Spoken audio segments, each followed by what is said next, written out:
In this video, I'm going to show you how to cable without a cable needle.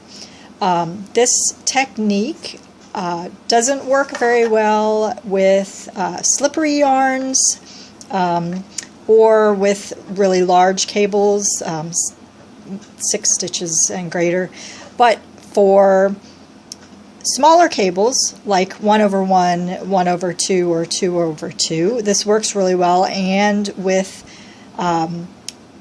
denser or stiffer yarns like wool, any yarn that when you drop a stitch off the needle it maintains its shape, should work pretty well. Now I need to get these stitches back on. Okay, so to cable without a cable needle, you kind of have to think about the cable. Don't follow the directions for the cable based on using a cable needle. You sort of have to do the opposite.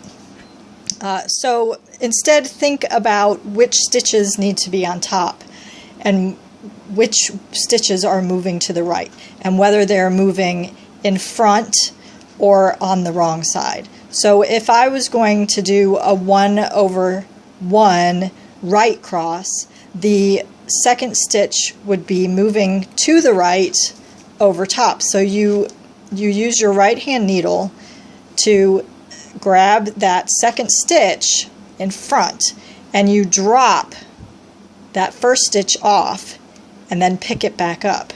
So you have now done the cable part and simply not knit yet. So now you just knit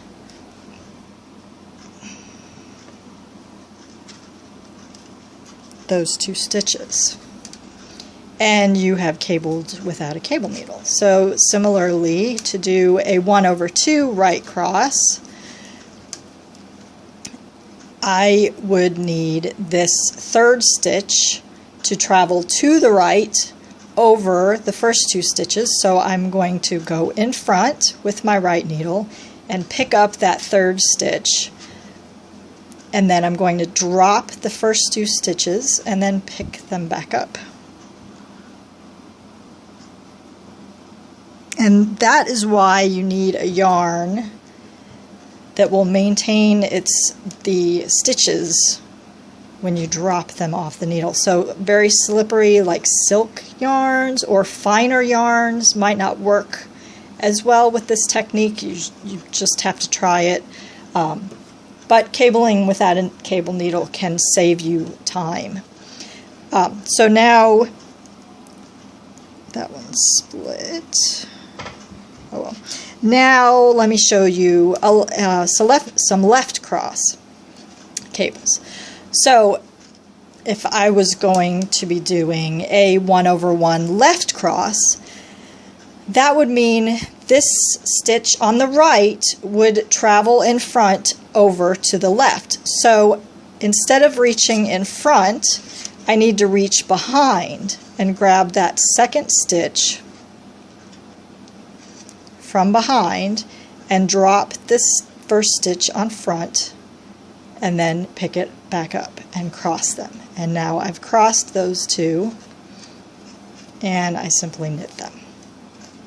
So same for a 1/2 left cross. So this one stitch would travel over the next 2 stitches to the left. So I reach from behind and pick up those 2 stitches, drop that first stitch, and pick it back up. And the same would hold for 2/2. You would drop 2 stitches and pick up 2 stitches, and then if you want to try over 3 stitches, you can, but I find that 2 stitches really is my max.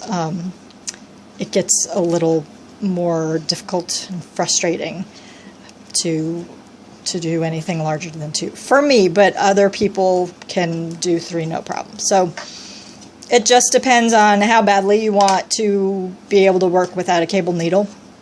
and your yarn and the size of your needles, and yeah, so anyway, that's cabling without a cable needle. It's really pretty easy and can be really handy to save you time when you're working these smaller cables like this. So thanks for watching.